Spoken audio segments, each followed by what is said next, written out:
Ce matin, on reçoit Jean-Denis Hudon et Andréane Caron. Andréane Caron, directrice générale du Club Mani Gym. Jean-Denis Hudon, qu'on connaît pour Accent Meubles Montmagny. Bonjour, vous deux. Bonjour. Alors, pourquoi ce duo ce matin? Pourquoi ce duo? En fait, on fait notre lancement officiel dès ce matin de notre campagne annuelle corporative. Et Jean-Denis a accepté gentiment d'être notre président d'honneur cette année. Qu'est-ce que ça représente pour vous? Moi, c'est toujours important de garder nos jeunes dans la région. Donc, le sport, l'étude, ça me tient à cœur.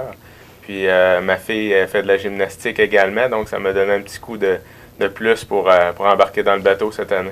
Est-ce que vous étiez gymnaste vous-même plus jeune? Non, malheureusement, non. J'ai fait beaucoup d'autres sports, mais pas de gymnastique.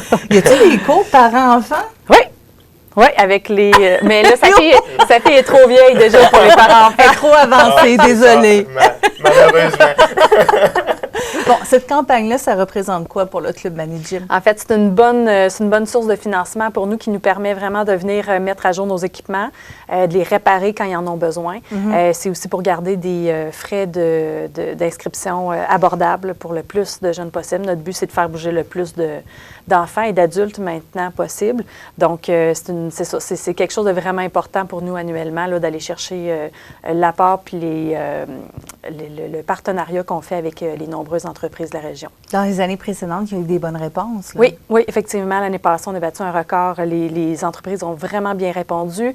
On avait une petite crainte suite à la pandémie, puis finalement, vraiment, une belle générosité qu'on a vue de la part du corporatif là, ici dans le coin.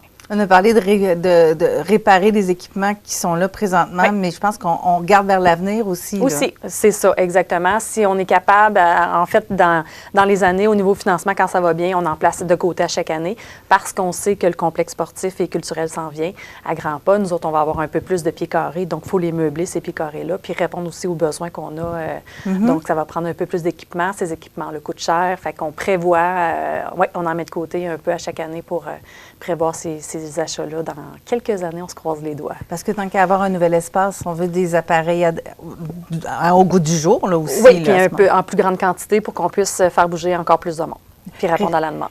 On fait bouger combien de personnes cette année? C'est 300 à chaque session. Donc, ça tourne autour de ça. On a encore battu des records cet automne avec notre session récréative. On a des listes d'attente, fait que ça va super bien. Est-ce que c'est tous des petits?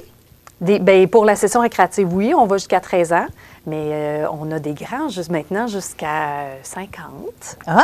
Fait que oui, exactement, avec notre offre de parcours et notre offre de gym adulte. J'ai moi-même recommencé. Fait que oui, c'est vraiment le fun. On va toucher un peu plus à une clientèle différente depuis un an ou deux. Là. Donc, il y aurait de l'espoir pour M. Hudon. Oui, c'est... De l'espoir. M. Hudon, de quelle façon vous allez vous y prendre pour aller cogner aux portes des entrepreneurs de la région? Bien, moi, en étant entrepreneur, c'est sûr qu'on a un réseau de contacts qui est assez élargi. Donc, c'est sûr que l'année passée, comme qu'elle disait, on a eu quand même des bonnes réponses de la part des entrepreneurs de la région. S'il y en a qui n'ont pas contribué ou quoi que ce soit, bien, je vais pouvoir un petit peu pousser un peu plus pour aller en chercher le maximum possible. Donc, je suis capable de faire aller mon réseau de contacts pour aller chercher le maximum de sous pour les gens. J'imagine que vous aussi, vous contribuez à ce moment-là. Oui, depuis plusieurs années, je contribue. Dans les dernières années aussi, avec le nouveau système informatique là, pour les cours, là, on avait contribué quand même. Un projet techno, là, qu'on l'appelait avec une télé, une tablette.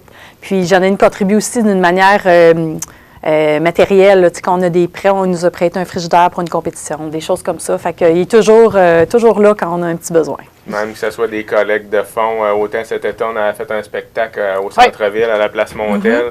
Donc, on avait tout déployé notre tente avec des employés, etc., pour aller chercher des sous là, pour redonner aux jeunes pour Mani Gym. Donc, c'est pas seulement financier, c'est aussi en temps, en employé, en aide, en bénévole que vous contribuez. Oui, c'est en plein ça. Donc, tu sais, c'est pas toujours l'aspect financier qui est important. Le temps aussi peut contribuer fortement à ce qu'on ait cherché des montants maximales là, pour la campagne. Mani Gym, vous êtes bon sur les campagnes de visibilité aussi avec tout ça que vous offrez en Exactement. contrepartie. Fait que chaque entreprise qui va recevoir, en fait, la lettre de la campagne va recevoir aussi un plan de visibilité en fonction de différents types de plans, en fonction du montant qu'ils sont capables d'investir chez nos jeunes, chez nos athlètes. Puis, c'est sûr que des organismes comme le nôtre fonctionnent aussi beaucoup avec le bénévolat puis avec l'apport de la communauté côté matériel, comme on disait. Donc, ça a autant... quand on ne peut pas donner financièrement, bien, il y en a qui peuvent donner d'une autre façon, puis c'est aussi apprécié, puis c'est aussi aidant aussi pour des OBNL comme un autre. Mais je pense que vous allez avoir une demande particulière de bénévoles cette année, là, avec les compétitions qui s'amènent. Effectivement. Cette année, particulièrement, on en a une grosse compétition le 9 et 10 décembre prochain. C'est 450 athlètes en 2 jours qui vont passer dans les gymnases. Fait que oui, ça va être beaucoup de bénévoles. Puis c'est une compétition provinciale cette fois-ci.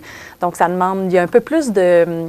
On a plus de choses à faire, à penser, plus de bénévoles demandés aussi.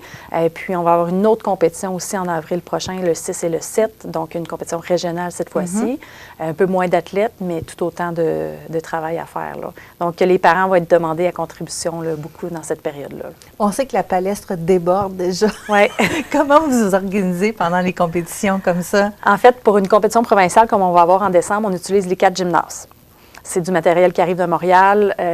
C'est 2 vannes de 53 pieds qu'on développe et on se fait un gymnase avec ça, une palestre avec ça dans les 4 gymnases de l'école, CASO. Puis, à la compétition régionale, bien, c'est nos équipements qu'on démonte de la palestre puis qu'on s'en va installer dans les gymnases de l'école pour avoir de la place pour les spectateurs. Puis, chaque compétition a des specs spécifiques qu'on doit répondre. Donc, un certain nombre de places pour les spectateurs, un certain nombre de places pour les juges. Donc, c'est pour ça qu'on utilise les gymnases de l'école, parce que notre palestre ne serait pas... Donc, on parle de 2 journées de compétition, mais avec les préparations, les installations... C'est plusieurs mois de préparation. Oui, ouais, hein? Oui. Mais c'est des beaux événements, par exemple, parce que les gymnases de Montmagny, les petites peuvent venir voir, ça leur montre ça ressemble à quoi une compétition de gymnastique, ça leur met, ça les prépare tranquillement aussi pour celles qui sont pré-compétitives, peuvent venir encourager les grandes gymnastes qui viennent compétitionner. Fait que, puis c'est une belle visibilité pour Montmagny. On parle pour la compétition de décembre, c'est quand même 9 régions administratives qui s'en viennent à Montmagny pour dormir, manger, se promener. Donc, c'est des belles retombées économiques. C'est le temps d'être efficace pour les commerçants de Montmagny puis d'être présent, là. Oui. Effectivement.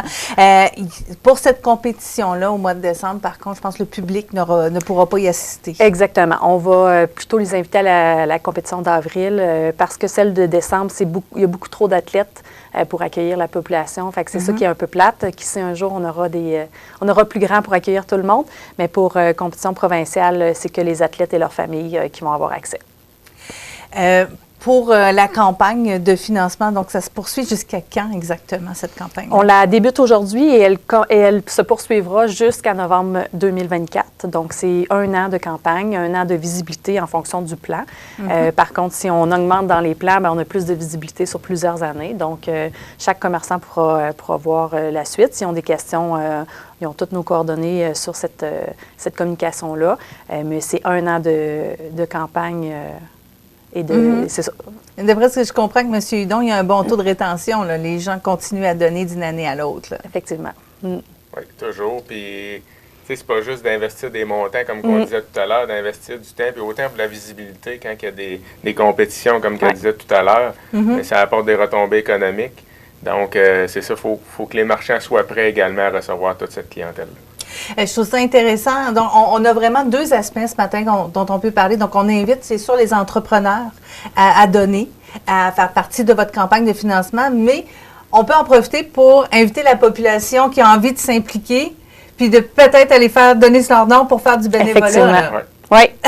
On a besoin de bras, on a besoin de ça peut être autant compiler des notes, ça peut être, il y a plein de petites tâches décorées, il y a plein de petites tâches là, fait que si quelqu'un a quelques heures ou des journées entières, c'est sûr qu'on a de la job pour. Pas juste les parents puis les grands-parents. Non, exactement. Ça fait des anciennes gymnastes aussi, il y a plein de petits postes. Merci beaucoup à vous deux d'être passés ce matin à l'émission. Merci. Monsieur Hudon, bonne campagne. Merci. Andréane, on se reparle certainement pour, entre autres, la compétition. Oui.